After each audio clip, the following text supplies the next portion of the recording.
Bonjour, bonsoir. Voici la nouvelle édition de notre programme présidentiel 2025, Comprendre pour bien choisir. Je rappelle le contexte. Nous sommes un ensemble de personnes qui discutons dans les bistrots de l'élection présidentielle qui se passe au Cameroun. Et nous ne sommes ni des connaisseurs, ni des compétents, ni des sachants, ni des professeurs, ni des politologues, ni des juristes. Nous ne sommes rien, mais notre voix compte. Quand on met notre bulletin, ça compte la même chose que toutes ces personnes-là. Mais nous avons notre façon d'analyser les choses et nous apportons ça au grand public pour que les sachants puissent, dans les commentaires, nous aider à mieux comprendre pour bien choisir. Hier, je parlais d'une dame et je disais que c'est la seule, pour l'instant, dont la candidature a été validée. Et de toutes les façons, si le Conseil constitutionnel valide les autres femmes, il y en aura plusieurs, mais elle est la première qui est passée sans aucune difficulté. Aujourd'hui, nous allons parler du profil des personnes qui sont intéressées par la campagne présidentielle, le profil des supporters des différents candidats. Et j'en ai identifié 4 avec mon groupe dans le bistrot. Nous avons les églisiens, nous avons les rationnels, nous avons les sans-avis et nous avons les partisans. Et nous nous sommes rendus compte que toutes ces catégories se trouvent derrière chaque candidat à l'élection présidentielle. Alors, c'est qui les églisiens? Les églisiens, c'est ceux qui attendent un sauveur. Ils attendent un sauveur, pas un parti qui va les sauver, mais un sauveur, une personnalité qui, selon elle, regroupe tout ce qu'il faut pour sauver le Cameroun. Et dans tous les partis, on trouve ce type de membres qui croient au sauveur. Dans le RDPC, je me souviens, une dame disait, nous allons le surélever. Il y a même des personnes très instruites, très développées au niveau de leurs compétences académiques et tout, mais qui considèrent que le candidat du RDPC, c'est un sauveur. C'est-à-dire qu'il n'y a pas de salut sans lui. Nous avons vu ça aussi au niveau du MRC et du Manidem. Bon, pas le Manidem, mais le MRC avait aussi beaucoup d'églisiens. Je ne connais pas beaucoup ce qui se passe au Manidem. Mais il y avait aussi des personnes au MRC qui considèrent que le président Maurice Kamto, c'est un sauveur. Je me rappelle encore de cette chanson, Maurice Kamto, sauve-nous. Au PCRN et dans tous les autres partis, il y a ces adorateurs-là qui considèrent leur numéro 10 comme le sauveur.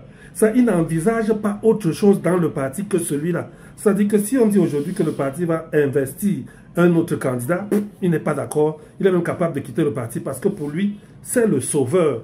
C'est lui qui va apporter la solution au problème que la République connaît aujourd'hui. Quand tu passes cette catégorie, avec les églises, on les connaît, on les voit dans les réseaux sociaux, on voit leurs réactions, leur façon hyper, comment on va utiliser, quel mot on va utiliser, hyper émotionnel dans la gestion, le traitement des informations. On comprend que voilà un églysien qui est en train de passer. La deuxième catégorie, c'est les rationnels.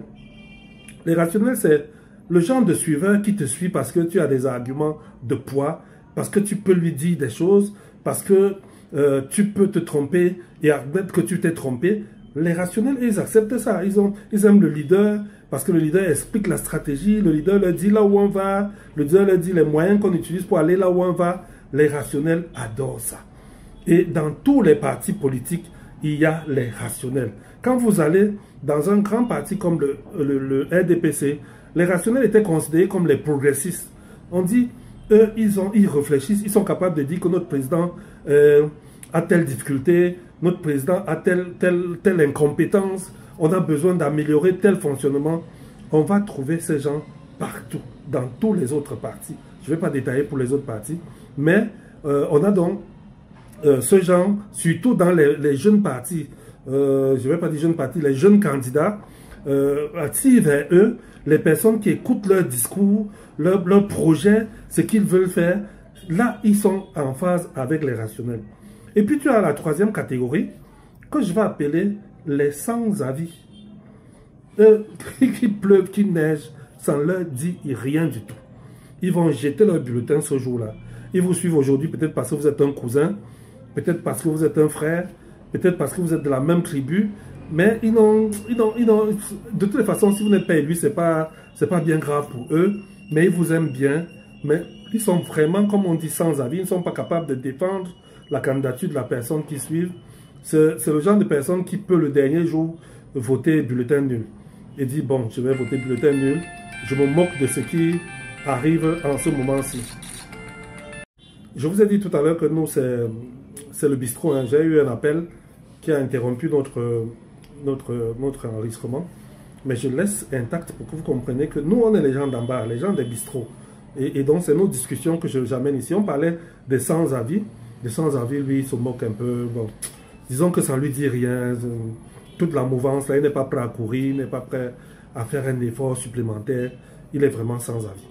Et puis, il y a la dernière catégorie, parce qu'on était déjà à la troisième, la dernière, dont la quatrième catégorie, qui est la catégorie de ce que j'appelle les partisans. Partisans comme parti, donc membres d'un parti politique. Dans un groupe comme le RDPC, les gens sont partisans à cause de la doctrine du parti, à cause des idéaux du parti, à cause du projet de société du parti. C'est là où on trouve des partisans. Mais on peut aussi être partisan pour des raisons qui sont peut-être géopolitiques, qui sont peut-être même anthropologiques, qui sont peut-être liées à d'autres considérations. Mais je prends un parti que je connais un peu, comme le RDPC. Les partisans sont souvent des personnes qui se trouvent au comité de base, à la section, à la sous-section, peut-être jusque-là, parce qu'après ça, c'est les nominations, c'est un autre genre de cooptation. Mais c'est souvent des gens qui y croient, qui sont d'accord avec ce qu'on fait, la doctrine du parti, ils croient à cette doctrine-là. Les partisans, donc, c'est les gens du parti, c'est la techno... Non, c'est pas la technoscriture, c'est le bastion. Les partisans, c'est le bastion. Dans tous les partis, il y a ce bastion-là, sur lequel est bâti l'électorat sûr. C'est-à-dire, on est sûr que pour eux, là, quoi qu'il arrive, ils vont voter pour nous. Ils seront là. Ils sont d'accord pour qu'on change même le candidat. C'est-à-dire que, comme c'est des partisans, ils sont là pour le parti et non pour un individu. Donc, si on dit que le prochain candidat sera tel, pourvu qu'il soit investi par le parti, ils suivent, ils n'ont aucun problème avec ça. Donc voilà les 4 catégories. Si je peux récapituler, les ecclésiens sont dans la croyance, l'attente d'un messie, donc c'est attaché à un homme. Les rationnels, ils sont dans le calcul, ça peut être un calcul politique, géopolitique, mais ils calculent, ils réfléchissent. Les sans-avis, ils se moquent de tout ce qui se passe. Et puis les partisans qui sont là pour soutenir le parti. Mais comme je vous ai dit dès le début, notre partage au bistrot se termine toujours par comment ça s'implémente dans la vie. Comment les gens le vivent au quotidien. Alors moi, je suis Roger Fondy, je suis coach conjugal et je me permets donc de parler de comment j'observe la vie de couple, la mienne et celle des autres, et comment ça se passe dans ces vies-là. Prenons les églisiens, les couples des églisiens. Comment je peux m'appeler les couples des églisiens là-haut? Je vais l'appeler comment les couples des églisiens, on va dire les spirituels. C'est les spirituels passifs. C'est des gens qui prient, qui communiquent au niveau de la foi, qui sont ensemble, qui sont d'accord sur la foi, mais où il n'y a aucune flamme. Ils croient que c'est Dieu qui va faire vivre leur couple, ce qui n'est pas faux, mais ils ne font pas leur part.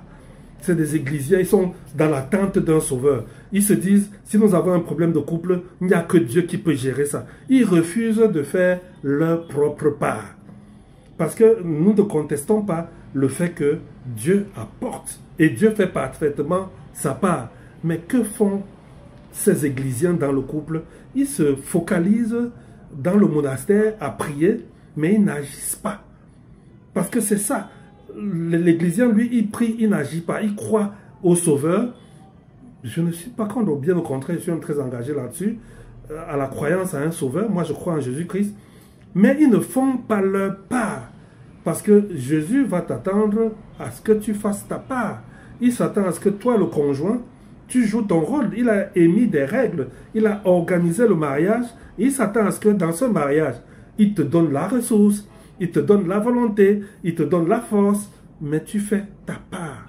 Parce que lui fait sa part de manière parfaite. Il ne viendra pas laver les enfants chez toi. Il ne viendra pas faire à manger chez toi. Il y a des choses qu'il n'y a que toi qui feras dans ta relation conjugale.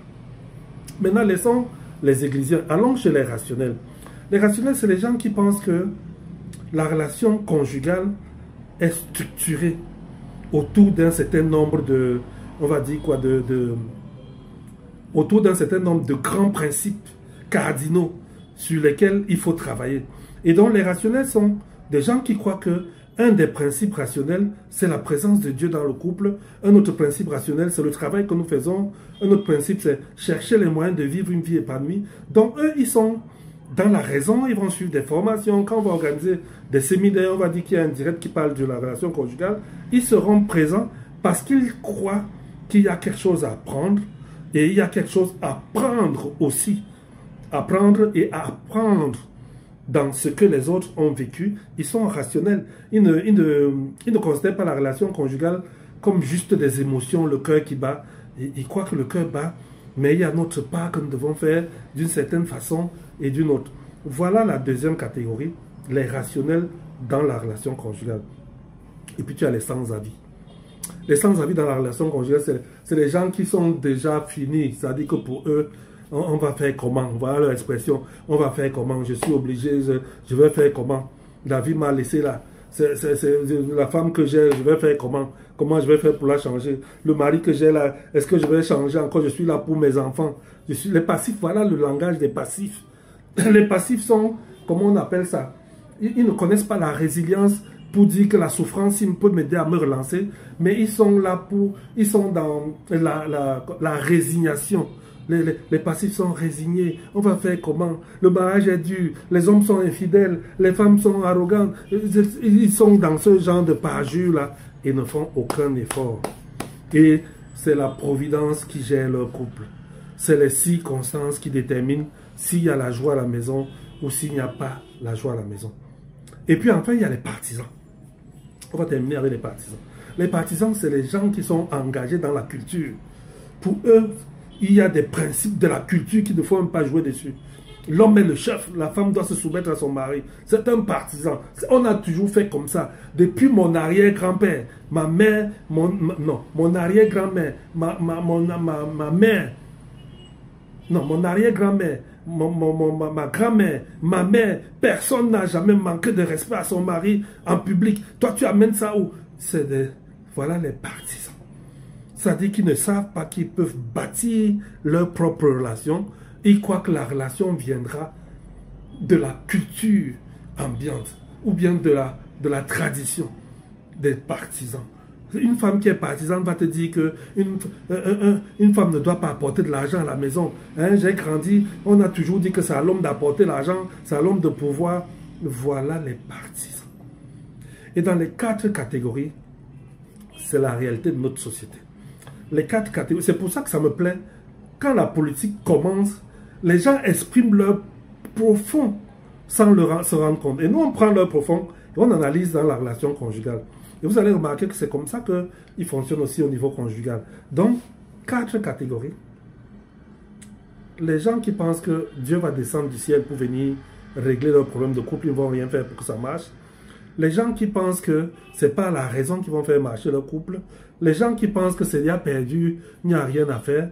Et puis les gens qui pensent que les principes cardinaux que leur grand-père et leur arrière-grand-père avaient mis en place, c'est ça qui va se fonctionner aujourd'hui. Voilà notre société. Et je termine cette vidéo en te disant, tu iras voter le 12 octobre. Mais avant d'aller voter, dans ton couple là, tu es quoi des 4 là? Des 4 là, tu es quoi? Si tu trouves ce que tu es et que tu as besoin d'aide, n'hésite pas.